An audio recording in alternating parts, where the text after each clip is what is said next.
Sore itu matahari condong ke barat, cahayanya menyapu perbukitan yang gundul karena digali terus-menerus.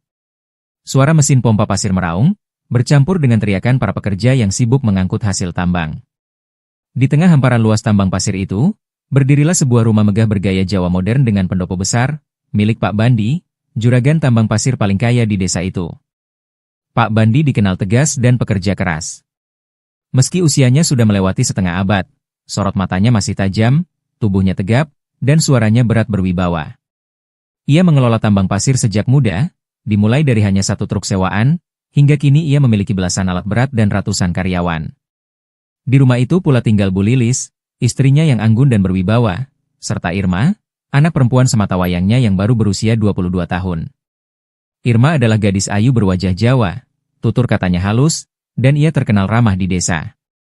Meski lahir dari keluarga kaya, ia tidak sombong. Beberapa bulan terakhir, keluarga itu sedang sibuk dengan persiapan besar, pernikahan Irma. Gadis itu akan segera dipersunting oleh Doni, seorang pemuda tampan dan soleh yang menjadi buah bibir banyak orang. Doni dikenal rajin beribadah, rendah hati, dan pandai bergaul. Semua tetangga menganggap Irma sangat beruntung mendapat jodoh sebaik Doni. Suatu sore, Irma duduk di beranda rumah bersama ibunya, sambil memilah kain-kain batik untuk seserahan.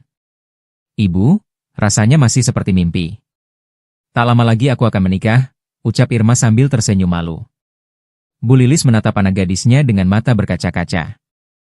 "Waktu cepat sekali berlalu, nak. Dulu kau masih kecil suka berlari di halaman, sekarang sebentar lagi jadi istri orang. Ibu hanya berharap kau bahagia, Irma." Mereka larut dalam obrolan hangat, hingga terdengar suara mobil memasuki halaman. Dari balik pintu rumah muncul sosok tegap dengan wajah serius. Pak Bandi baru pulang dari lokasi tambang. Pakaiannya penuh debu, sepatu bootsnya masih kotor oleh tanah. "Assalamualaikum," suaranya berat menggema. "Waalaikumsalam, Pak. Bagaimana tambang hari ini?" tanya Bu Lili sambil menyambut. Pak Bandi melepas pecinya, menghela napas panjang. "Alhamdulillah, lancar. Tapi aku lihat Tino kelihatan murung. Entah kenapa akhir-akhir ini wajahnya kusut sekali." Nama Tino sudah tidak asing bagi keluarga itu. Ia adalah karyawan paling lama di tambang, bahkan sejak usaha masih kecil. Usianya sekitar 40, wajahnya keras terbakar matahari, tubuhnya kurus tapi kuat. Tino bukan sekadar pekerja, ia sudah seperti tangan kanan Pak Bandi, orang yang dipercaya mengatur pekerja lain. Irma ikut menyimak.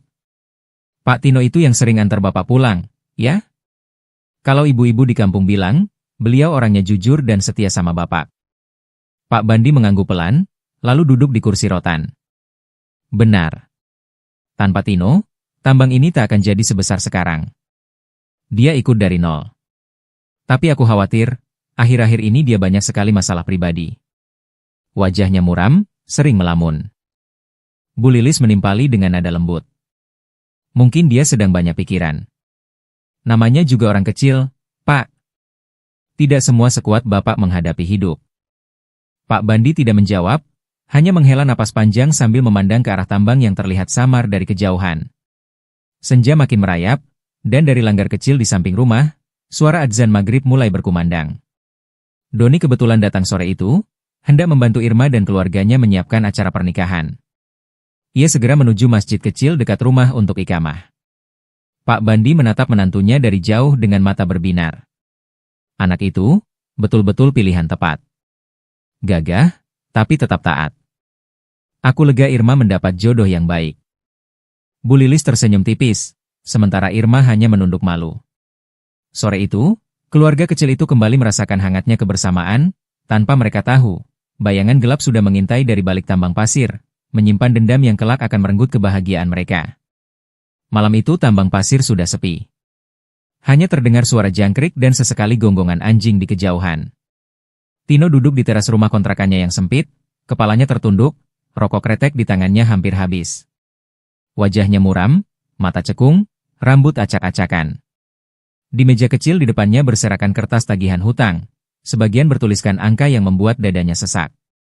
Tino tidak bisa lagi menyembunyikan kenyataan, dirinya terjerat hutang puluhan juta akibat judi slot yang tak pernah ia menangkan. Setiap hari ia berharap ada keberuntungan, tapi yang ada hanya kerugian dan ancaman dari para penagih hutang. Astagfirullah, Tino, apa yang kau perbuat pada hidupmu? Gumamnya pelan, tapi tangannya gemetar meraih rokok berikutnya. Keesokan harinya, dengan wajah kusut dan langkah berat, Tino memberanikan diri menemui Pak Bandi di rumah besarnya. Ia sudah sering meminjam uang sebelumnya, dan hampir semuanya belum terbayar. Namun, desakan para penagih membuatnya nekat. Di ruang tamu, Pak Bandi duduk dengan pakaian sederhana namun tetap berwibawa. Tino masuk, menunduk hormat. "Pak, saya mohon maaf mengganggu. Saya ingin meminjam uang lagi." Pak Bandi menoleh cepat, matanya menyipit. "Tino, bukannya kemarin baru saya kasih pinjaman? Hutangmu sudah puluhan juta di saya. Bagaimana kamu bisa mengembalikan kalau tiap hari hanya menambah beban?" Tino menelan ludah, wajahnya penuh keringat dingin. "Saya janji, Pak. Kalau tambang lancar, gaji saya bisa dicicil untuk bayar. Tapi tolong sekali ini saja, Pak, saya benar-benar butuh." Pak Bandi menghela napas panjang, suaranya berat. "Tino, aku menghargai kamu. Kau sudah menemaniku sejak tambang ini belum ada apa-apanya. Tapi hutangmu sudah terlalu banyak. Bahkan gajimu setahun pun tidak cukup untuk menutupinya. Aku tidak bisa lagi membantumu." Kata-kata itu terasa seperti pisau menusuk dada Tino. Ia terdiam, menunduk, mencoba menahan gejolak dalam dirinya. Wajahnya pucat, namun ada bara yang mulai menyala di matanya. "Jadi, semua kesetiaan saya selama ini, tak ada artinya, Pak?" Suara Tino bergetar, namun terdengar getir. Pak Bandi menatapnya lekat-lekat, ada rasa iba, tapi ia tetap tegas. "Kesetiaanmu memang berharga, Tino. Tapi kalau kamu terus terjerat hutang karena ulahmu sendiri, bagaimana aku bisa menolong? Uang bukan solusi untuk masalahmu." Tino menunduk dalam, giginya terkatup rapat menahan amarah. Dadanya bergemuruh, antara ingin berterima kasih atau ingin berteriak. Akhirnya ia hanya mengangguk singkat. "Baik, Pak. Saya mengerti." Ia berdiri, keluar dari rumah itu dengan langkah berat. Namun di dalam hatinya, kalimat Pak Bandi berulang-ulang seperti ejekan. Malam itu, di bawah cahaya lampu jalan yang redup, Tino berhenti sejenak, menatap ke arah tambang pasir yang sunyi. "Kau pikir aku tidak berarti, Pak? Kau akan lihat, aku akan buat kau menyesal menolak aku." Di dadanya, sakit hati berubah menjadi dendam yang membara. Malam turun dengan pekatnya. Awan menutupi bulan, menyisakan kegelapan yang hanya diterangi lampu teplok di rumah-rumah desa. Udara malam itu terasa berat, seolah membawa bisikan yang membuat bulu kuduk meremang. Di sebuah jalan setapak menuju hutan bambu, Tino berjalan dengan langkah cepat, matanya liar menoleh kanan-kiri. Di tangannya ia menggenggam sebatang rokok yang sudah hampir habis, namun sama sekali tidak dihisap. Dalam benaknya, bayangan wajah Pak Bandi terus muncul, bercampur dengan suara penolakannya siang tadi. "Puluhan juta? Kesetiaanmu tak cukup, bukan solusi." Suara itu berulang-ulang memekakan telinganya. Hingga akhirnya ia sampai di sebuah gubuk tua di tengah pepohonan rimbun. Gubuk itu berdinding anyaman bambu, berbau kemenyan yang menusuk hidung, dan di depannya tergantung janur kering serta tengkorak ayam. Dari dalam terdengar suara gamelan lirih yang dimainkan dengan tidak wajar, fals dan berat. Tino menghela napas dalam, lalu mengetuk pintu 3 kali. Tok, tok, tok. Pintu berderit, terbuka perlahan, menampakkan seorang lelaki tua dengan mata cekung merah, wajah penuh keriput, dan jubah hitam kusam. Dialah Kiwanto, dukun hitam yang terkenal angker di desa-desa sekitar. "Masuk," suaranya serak, seperti orang yang berbicara dari dalam sumur. Tino menelan ludah, tubuhnya bergetar. "Ki, saya ingin bantuan. Saya ingin Pak Bandi mati." Kiwanto tersenyum tipis, memperlihatkan gigi hitam keropos. Ia masuk ke dalam, memberi isyarat agar Tino mengikutinya. Ruangan dalam gubuk itu dipenuhi asap kemenyan, bau amis darah hewan kurban masih menyengat. Di pojok, ada sesajen berupa kepala ayam, bunga 7 rupa, dan kendi berisi cairan merah pekat. "Dendam dan sakit hatimu sudah membawamu ke sini. Kau benar-benar ingin juraganmu mati?" tanya Kiwanto, matanya menyala aneh. Tino menggertakkan gigi, suaranya penuh kebencian. "Ya. Aku sudah tidak peduli. Dia menolak aku, mempermalukan aku. Padahal aku yang ikut membesarkan usahanya. Aku ingin dia mati, secepatnya. Ki Wanto duduk bersila di depan sesajen. Tangannya meraih boneka jerami kecil yang ditancapi jarum. Ia melafalkan mantra dengan suara mendengung, semakin lama semakin keras, hingga angin di dalam gubuk berputar-putar. Lampu teplok bergoyang hebat, dan bayangan di dinding menari seperti makhluk hitam. Tino menatap dengan wajah pucat, keringat dingin mengalir di pelipisnya. Namun hatinya semakin dikuasai dendam. Ki Wanto menusukkan jarum panjang ke boneka itu, lalu meneteskan darah ayam segar ke atasnya. Mulai malam ini, nyawanya terikat. Ia akan merasakan ajal mendekat. Tapi ingat, Tino. Dukun itu mendongak, menatap tajam hingga Tino merasa tubuhnya kaku. Darah akan menuntut darah. Jika kau menyerahkan hidup orang lain, suatu saat darahmu sendiri akan ditagih. Tino tercekat. Namun dendam sudah menutup matanya. Ia hanya mengangguk dengan wajah dingin. Tidak masalah. Yang penting Pak Bandi mati. Di luar, angin bertiup kencang, bambu-bambu berderak seperti sedang tertawa seram. Malam itu, jalan gelap telah dipilih, dan tidak ada jalan untuk kembali. Hari itu langit terlihat muram. Awan kelabu menggantung rendah, seakan menjadi pertanda buruk yang belum dimengerti siapapun. Pak Bandi baru saja pulang dari tambang pasirnya. Tubuhnya tampak letih, wajahnya pucat, dan keringat dingin terus mengalir dari pelipisnya. Ia merasa ada sesuatu yang tidak beres dengan tubuhnya. Nafasnya sesak, dadanya seperti ditindih beban berat. "Pak, kenapa wajahmu pucat sekali?" tanya Bu Lilis cemas, menuntun suaminya duduk di kursi rotan ruang tamu. Pak Bandi hanya menggeleng. Tangannya bergetar hebat, mulutnya ingin bicara namun suara yang keluar hanya rintihan lirih. Sesaat kemudian, tubuhnya jatuh tersungkur ke lantai. "Irma! Cepat panggil dokter!" teriak Bu Lilis panik. Irma yang baru saja turun dari kamarnya berlari secepat mungkin. Air mata sudah menetes di pipinya. Ia mengguncang tubuh ayahnya yang sudah kejang-kejang di lantai. Namun, detik demi detik, Pak Bandi semakin lemah, matanya melotot dengan sorot yang tak biasa, seperti ada rasa takut luar biasa pada sesuatu yang tidak terlihat oleh orang lain. Suara napasnya tercekat, disusul dengan busa putih yang keluar dari mulutnya. Irma berteriak histeris, "Ayah! Jangan tinggalin Irma, ya!" Ayah masih harus ada di hari pernikahan Irma.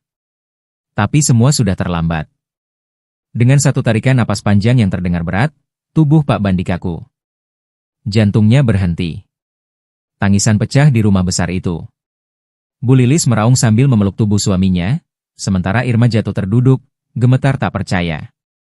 Seluruh karyawan tambang yang mendengar kabar pun berdatangan. Malam itu, rumah Pak Bandi dipenuhi pelayat, namun ada suasana ganjil yang menyelimutinya. Lampu-lampu rumah beberapa kali berkedip seperti hampir padam. Angin bertiup kencang dari arah tambang, membawa debu pasir yang berputar-putar tak wajar di halaman rumah. Beberapa tetangga berbisik pelan, menyebut-nyebut kata santet, seolah kematian mendadak ini bukanlah hal biasa. Irma duduk di samping jasad ayahnya yang dibaringkan. Matanya sembab, suaranya bergetar. "Ayah, kenapa pergi secepat ini?" Irma belum siap. Di luar rumah, Tino berdiri di kejauhan, menatap dari balik pepohonan dengan wajah datar. Senyum tipis tersungging di bibirnya, meski di hatinya tersisa kegelisahan. Kata-kata sang dukun masih terngiang jelas. Darah akan menuntut darah. Hari itu matahari bersinar redup, seakan ikut merasakan duka yang masih menyelimuti keluarga Pak Bandi. Belum genap 40 hari kepergian sang juragan tambang, suara gamelan dan lantunan syalawat menggema dari rumah besar itu. Irma akhirnya menikah dengan Doni, sebagaimana yang sudah direncanakan jauh hari sebelum tragedi menimpa ayahnya. Pernikahan itu berlangsung sederhana, tanpa pesta megah yang dulu pernah direncanakan Pak Bandi. Tak ada panggung besar, tak ada tamu dari pejabat-pejabat tambang, hanya keluarga dekat, tetangga, dan para santri yang diminta untuk memimpin doa. Irma tampil anggun dalam balutan kebaya putih, wajahnya cantik namun terselip gurat kesedihan. Setiap kali melihat kursi kosong di samping pelaminan, kursi yang seharusnya ditempati ayahnya, air matanya hampir jatuh. Doni, dengan ketampanan dan kesederhanaannya, menggenggam erat tangan Irma, berusaha menyalurkan kekuatan. "Bapakmu pasti bangga, Irma," bisik Doni pelan di telinga istrinya. Irma hanya mengangguk, matanya berkaca-kaca. Usai ijab kabul, beberapa tetua kampung memberikan nasihat rumah tangga. Mereka mendoakan agar Irma dan Doni menjadi keluarga sakinah, mawaddah, warahmah. Namun, di antara doa-doa itu, terselip pula rasa was-was. Banyak yang masih membicarakan kematian Pak Bandi yang terlalu mendadak, penuh kejanggalan, seakan ada yang belum tuntas. Setelah pernikahan selesai, Irma dan Doni sepakat untuk tinggal di rumah besar itu, bersama Bu Lilis. Irma tidak tega membiarkan ibunya sendirian, apalagi kondisi Bu Lilis masih rapuh.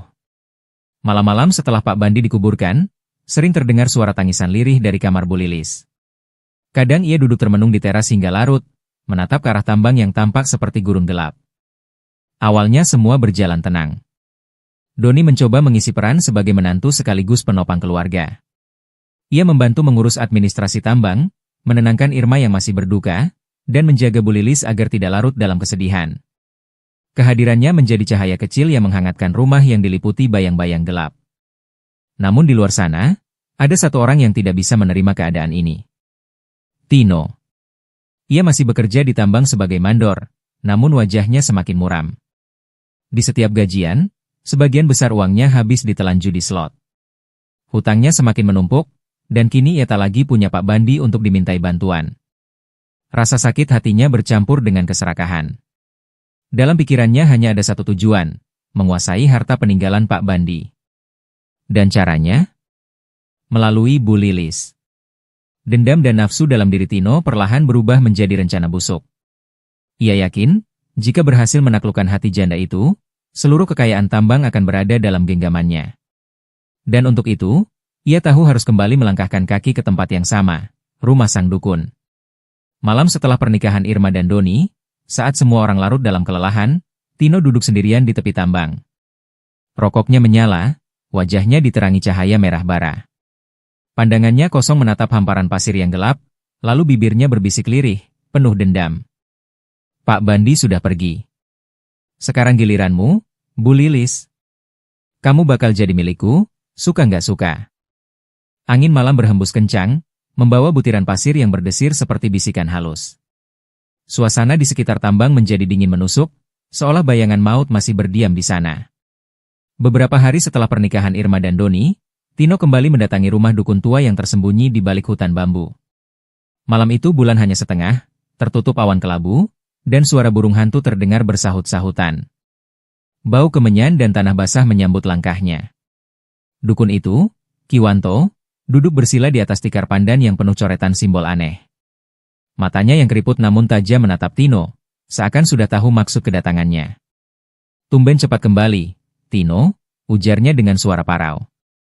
Tino menunduk, wajahnya dipenuhi gelisah bercampur nafsu. Aku, butuh bantuan lagi, Ki. Aku mau Bu Lilis. Aku mau dia jatuh cinta sama aku. Kalau perlu, gila karena aku. Semua harta tambang itu bakal jadi milikku kalau dia menikah sama aku.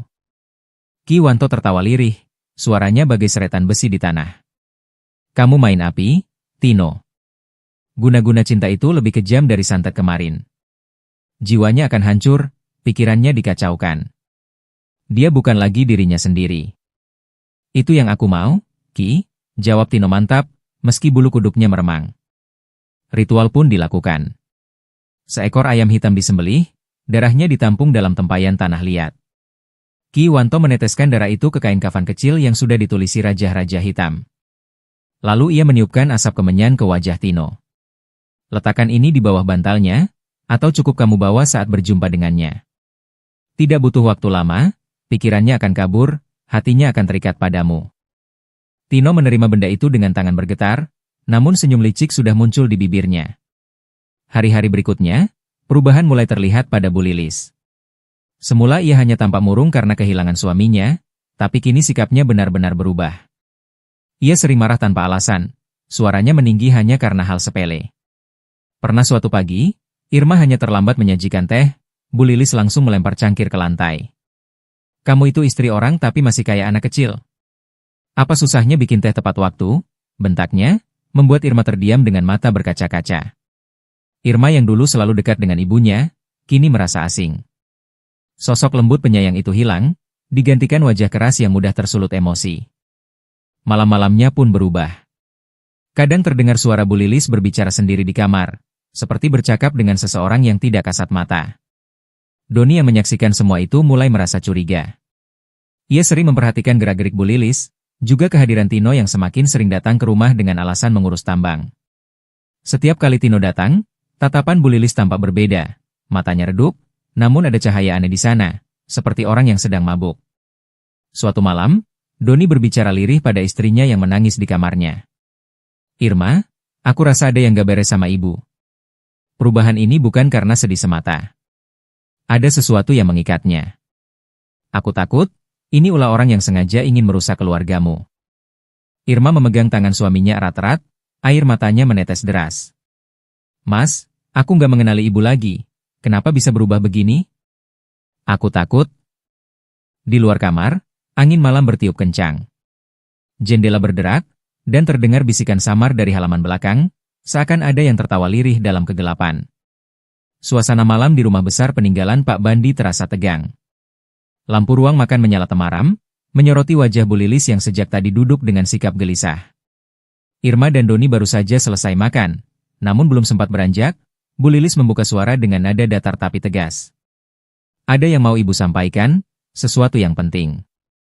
Irma menoleh, sedikit heran. "Apa, Bu?" Bu Lilis menarik napas panjang. Matanya menatap lurus ke arah putrinya, seolah tak peduli betapa berat kalimat yang akan keluar dari bibirnya. "Ibu sudah memutuskan. Ibu akan menikah lagi."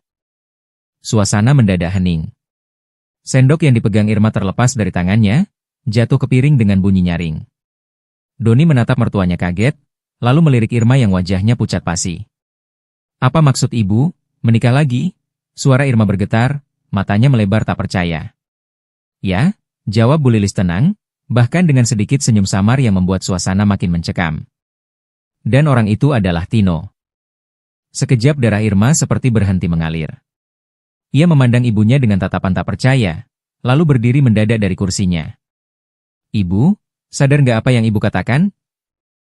Tino itu karyawan ayah. Baru beberapa bulan ayah meninggal, tanah kuburnya saja belum kering. Kenapa ibu tega bicara seperti ini?" Suara Irma meninggi, penuh tangis dan amarah. Namun Bu Lilis justru membalas dengan wajah dingin. "Kamu tidak mengerti, Irma. Ibu butuh seseorang yang bisa mengisi kekosongan ini. Dan Tino orang yang selama ini setia, yang selalu ada. Ibu merasa tenang bersamanya." "Tenang?" Irma berteriak, suaranya pecah. "Itu bukan ketenangan, Bu. Itu bukan ibu. Sejak kapan ibu bisa bicara seperti ini? Ibu yang aku kenal gak akan mungkin melakukan hal segila ini." Air mata jatuh deras di pipinya. Doni berusaha menenangkan istrinya, namun hatinya sendiri juga penuh kegelisahan. Ia bisa merasakan ada yang janggal, seolah Bu Lilis sudah sepenuhnya dikuasai sesuatu yang gelap. "Ibu," Doni mencoba bicara hati-hati, "tolong pertimbangkan lagi. Pernikahan itu bukan keputusan kecil. Apalagi dengan Tino. Banyak yang akan tersakiti, terutama Irma." Namun Bu Lilis malah menatap menantunya dengan tatapan tajam. "Kamu jangan ikut campur, Doni.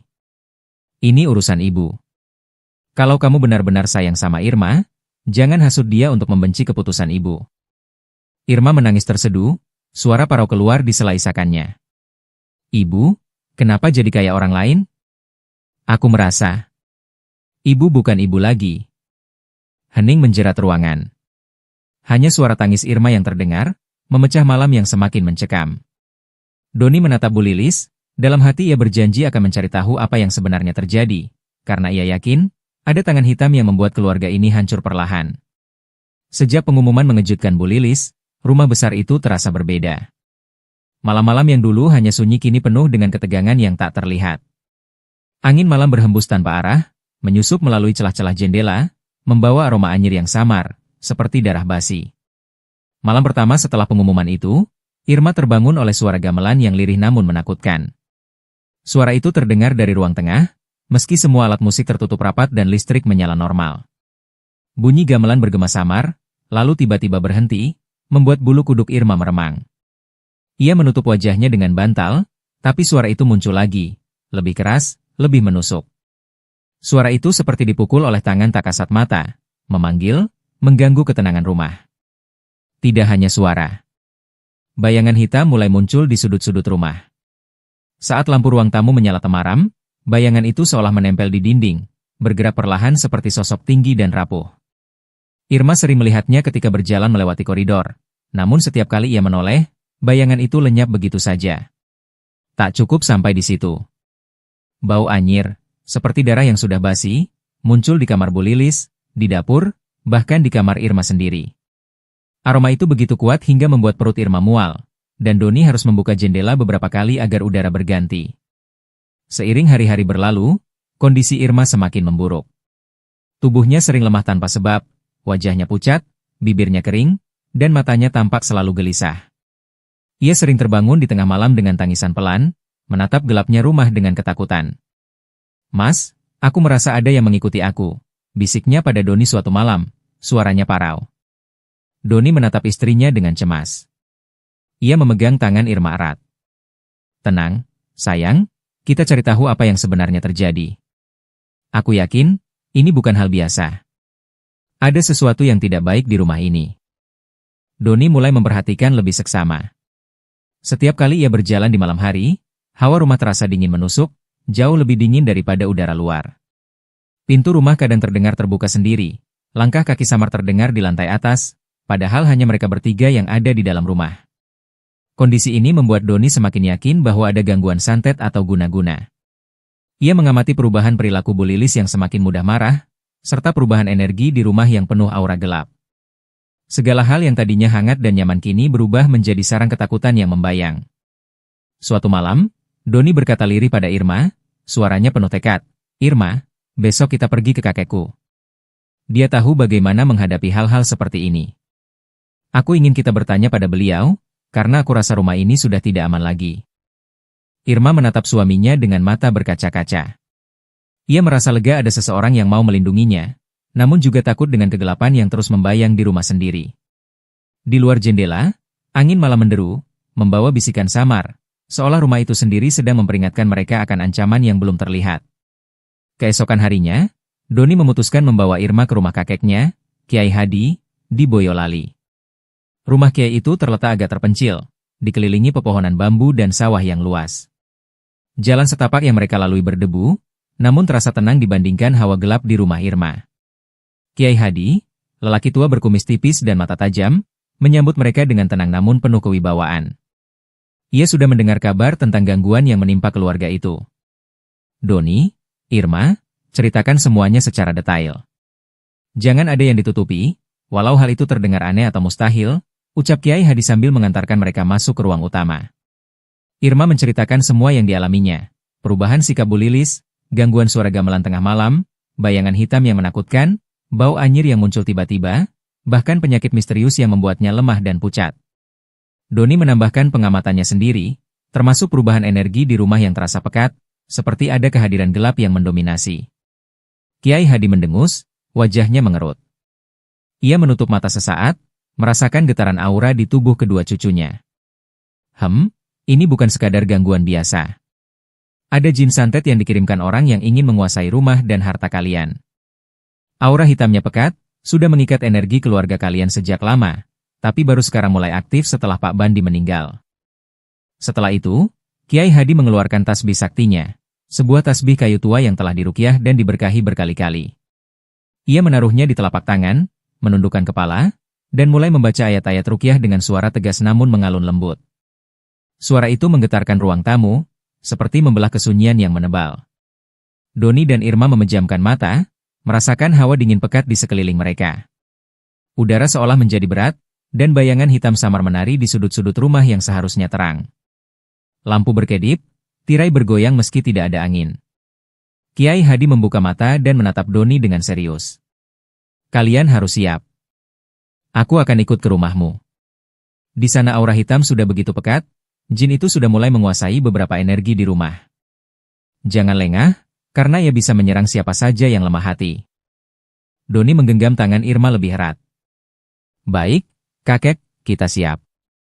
Kiai Hadi mempersiapkan beberapa benda untuk melawan jin, air zam-zam yang telah diberkahi, minyak wangi ruqyah, serta tasbih saktinya. "Jangan takut pada apa yang akan kalian lihat. Jin itu akan berusaha menakut-nakuti dengan suara, bayangan, bahkan sakit misterius. Tapi dengan keyakinan dan ayat-ayat ini, kita bisa mengalahkannya. Irma menunduk, matanya penuh rasa takut namun ada sedikit harapan. Ia menatap Doni, yang kini terlihat tegas dan penuh tekad. Insya Allah, kita akan selamatkan ibu dan rumah ini, bisik Doni. Di luar, angin malam berhembus lebih kencang dari biasanya, membawa bisikan samar. Bayangan pepohonan di halaman seolah bergerak-gerak, mengikuti langkah mereka. Rumah yang dulu tenang kini dipenuhi aura gelap, menunggu kedatangan Kiai Hadi yang akan menjadi perisai terakhir bagi keluarga itu. Malam itu, rumah Irma dan Doni terasa lebih berat daripada sebelumnya. Hawa gelap yang menempel sejak kematian Pak Bandi kini menebal menjadi aura pekat yang seakan menindih setiap sudut ruangan.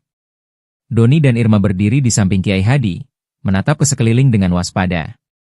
Kiai Hadi menutup mata sejenak, merasakan energi jahat yang mengalir deras dari setiap sudut rumah.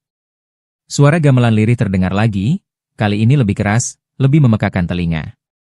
Bayangan hitam menari-nari di dinding, semakin jelas bentuknya. Mereka bukan sekadar bayangan, sosok itu tampak tinggi, berwajah seram, rambut kusut, dan mata merah menyala. Itulah jin santet yang dikirim Tino, ujar Kiai Hadi sambil memegang tasbih saktinya erat. Dia akan mencoba menakut-nakuti kalian, menguji iman, tapi jangan takut. Suara gemeretak terdengar dari seluruh rumah. Piring-piring pecah sendiri, lampu bergoyang, dan angin menderu lewat jendela yang tertutup rapat. Seolah rumah itu menjadi medan pertempuran antara cahaya dan kegelapan. Jin itu tiba-tiba muncul di tengah ruang tamu, wujudnya lebih menyeramkan dari bayangan yang pernah terlihat Irma. Tubuhnya tinggi, kulitnya seperti hitam pekat berkilau, taringnya keluar, dan rambut panjangnya terurai acak. Suaranya bergemuruh di telinga mereka. Hahaha, rumah ini akan menjadi milikku, teriaknya dengan nada menggetarkan, membuat kaca jendela bergetar. Kiai Hadi membuka tasbih saktinya, membaca ayat-ayat ruqyah dengan lantang. Setiap kata yang keluar seakan memotong kegelapan, menciptakan garis cahaya tipis di sekitar sosok jin itu. Jin itu meraung, menjerit keras, mencoba menyerang Kiai Hadi dan keluarga dengan bayangan hitamnya yang melesat ke arah mereka. Irma menutup wajahnya dengan tangan, tubuhnya gemetar. Doni memeluk istrinya, mencoba memberikan ketenangan. Namun Kiai Hadi tetap fokus, melangkah maju, tasbih saktinya bergerak cepat, setiap bacaan menggetarkan ruangan. Dengan izin Allah, aku perintahkan engkau pergi dari rumah ini, seru Kiai Hadi dengan penuh wibawa. Bayangan jin itu berontak, mengerahkan segala tenaga gelapnya. Angin menderu lebih kencang, atap rumah bergetar, dan debu berputar di udara seperti badai mini. Namun ayat-ayat suci terus mengalir dari mulut Kiai Hadi, mengikat jin itu dengan tali cahaya yang terlihat samar namun kuat.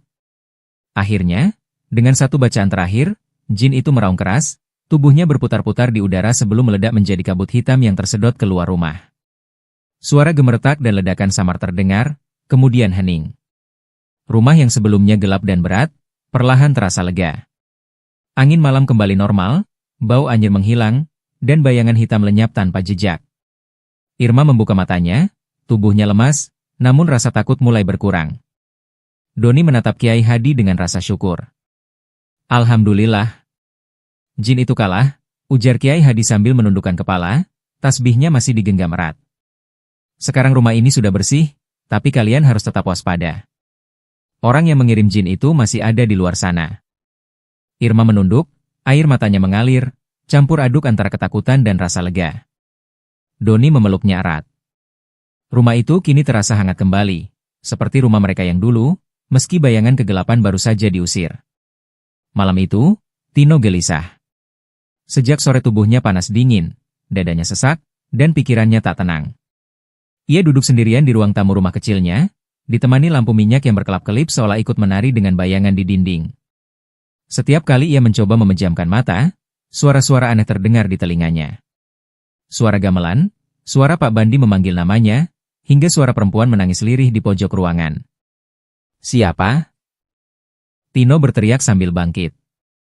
Namun tak ada siapapun. Rumahnya kosong, hanya keheningan yang terasa menekan. Tiba-tiba hawa dingin menusuk tulang. Lampu minyak padam sendiri, ruangan gelap gulita. Dari kegelapan, muncul sepasang mata merah menyala, menatapnya dengan tatapan penuh dendam. Tubuh Tino kaku, napasnya memburu. Itu adalah makhluk hitam tinggi dengan rambut panjang kusut, tubuhnya penuh luka, dan wajahnya menyeramkan. Makhluk yang dulu ia bayar melalui sang dukun untuk membunuh Pak Bandi, kini berdiri tepat di hadapannya. "Kenapa? Kenapa kau di sini?" Suara Tino gemetar.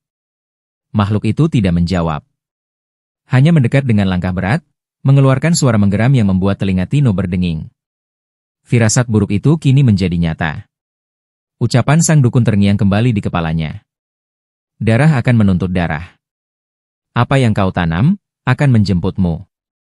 Tino berusaha lari ke pintu, namun kakinya seperti menempel di lantai.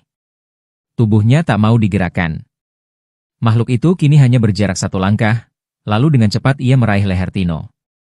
Cengkeramannya dingin, keras, seolah tulang-tulang baja menjeratnya. "Ugh, tolong, tolong!" Tino berteriak, tapi suaranya tertelan dalam gelap. Kulit wajahnya mulai berubah, dari pucat menjadi biru kehitaman. Matanya terbelalak, lidahnya terjulur, tubuhnya gemetar hebat. Makhluk itu meraung keras, lalu bayangan pekat menyelimuti tubuh Tino. Dalam hitungan detik, Tino roboh ke lantai.